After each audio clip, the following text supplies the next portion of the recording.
Our Africans were these commercials of Ethiopian children that were sick and with pot bellies. And how many kids do you know that are coming from our tribe in this country that has been to jail for petty crimes? When y'all got free, how come you didn't go back to Africa?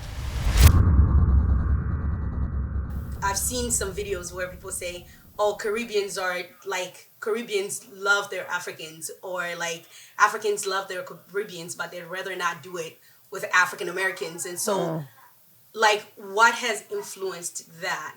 And I think I'm just going to provide some context for like how I view it. So, I mean, I'm born and raised in Des Moines, Iowa.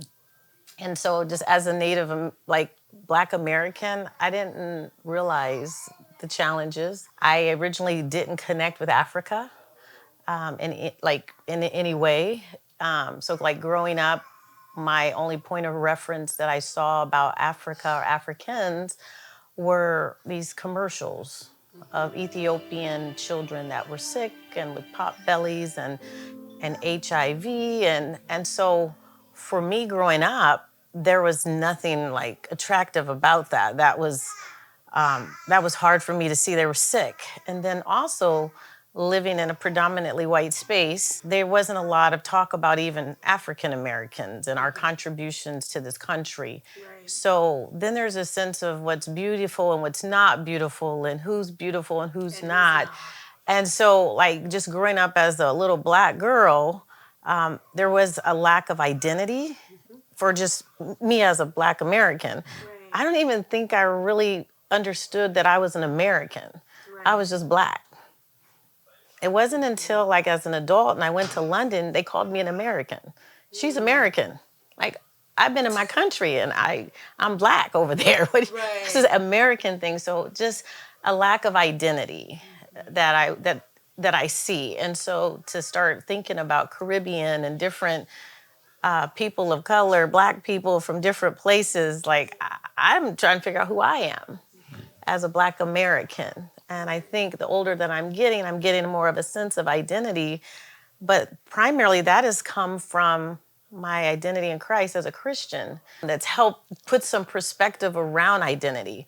I would read the Bible and I see a people and I see a culture and I see a language and I see all these things, but I don't have that. It was missing. And actually, some dictionaries will go back and tell you that the word Africa comes from Afaraga or something like that, which is Black. Now we're coming to discover that it's not even the meaning. So that's a different thing altogether. So we cannot go into semantic and etymology and so on to find the origin of words. But what I consider that everyone who is found around the world who has a brown skin, I think is originally somehow from Africa. That's the beginning of it. We understand the world divided has been historically, politically, socially, economically, driving all these issues. It's different from the narrative that those that stayed in Africa have. So those that were brought here in America 4 centuries ago were told, your brothers, your sisters sold you because they hated you. And you had to go to America to be sold as slaves. And that narrative was developed here. But in Africa, the same people who took their slaves, same people colonized and controlled Africa. The same people undermined Africans. To the point, if I was a king and I was exposed to the Westerners, they would force me to sell slaves. Because slaves were the industry, slaves were the power that would work in plantations in different places. So I had to sell. If I'm a king and I say, starting today, I'm no longer selling any slave, then the problems start.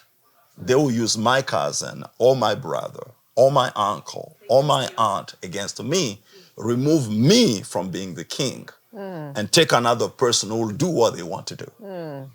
So you see, those are the divided comes from that background. The background where what you are told as African Americans, what we are told as African, It's a completely different thing and makes me to be opposed to you.